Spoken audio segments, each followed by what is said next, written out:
Hello students, I hope you must be fine while staying at home, enjoying your vacations. Myself Anita, I am back with my next video for the class 12. So students, are you enjoying your vacations really or not? Please tell me in the comments. And also, are you doing your work very neatly and nicely in your notebooks? I hope so you are doing so.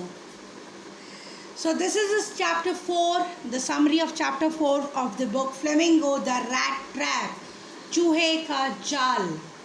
The Rat Trap is a story about a rat trap who leads a very very poor life and his earning is very low. He has to resort to thievery and begging to make both ends meet.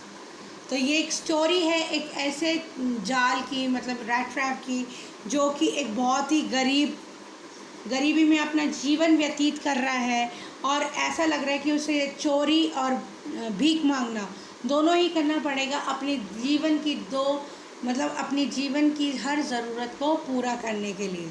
He is alone in this world and leads a miserable life, so he starts knitting various kinds of thought. One of these thought is of supposing the whole world a big rat trap.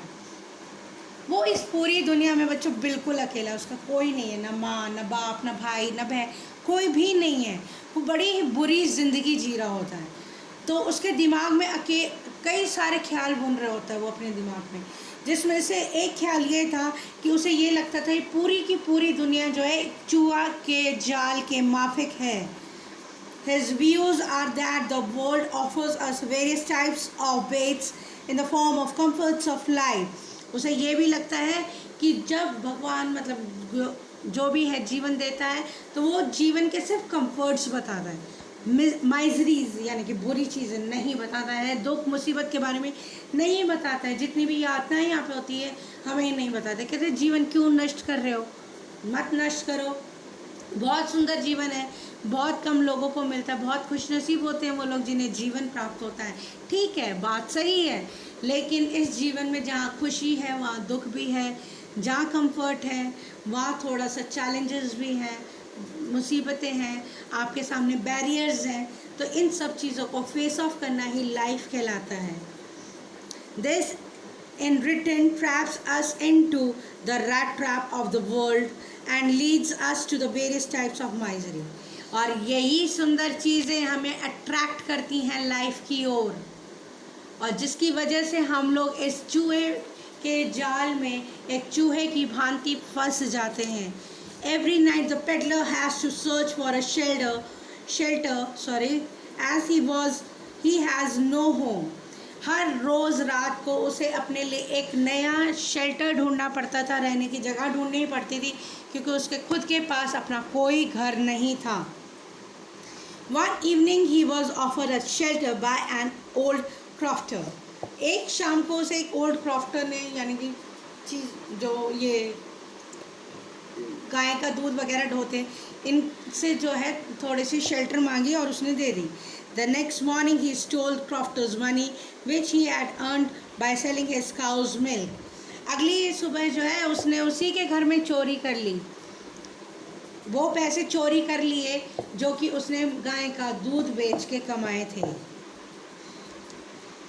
To safeguard himself, the peddler chose the path through the forest which was secluded but soon found himself trapped in the forest.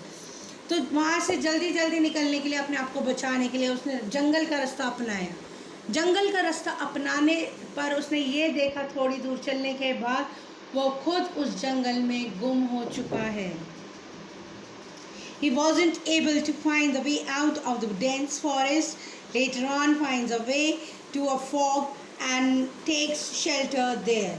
तो बाद में जो वो है वो बहुत कोशिशें करता है उस जंगल से निकलने की, लेकिन नहीं मिल पाती उसे वो जगह. बाद में उसे फोर्ट मिलता है, वहाँ पे वो जाके शेल्टर ले लेता है, लेकिन उसे अभी भी जंगल से बाहर निकलने का रास्ता नहीं मिला. तो कहा जाता है, बहुत पुरानी कहावत है बच्चों, कि जो दूसरे के लिए गड्ढा खोदता है वो खुद ही उसमें गिर जाता है. जो दूसरे का बुरा करेगा उसका खुद का भला नहीं हो सकता. इस स्टोरी से हमें यही मॉरल मिलता है कि जब आपका इंसान कोई भला कर रहा है, आप उसका बुरा क्यों करोगे। इसी चीज़ को समझाते हुए ये स्टोरी लिखी गई है, आप इसे पढ़िएगा ज़रूर।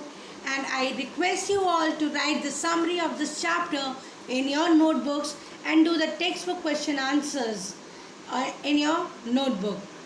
I hope you have liked my story, liked my video. Stay home, stay safe. Bye for now.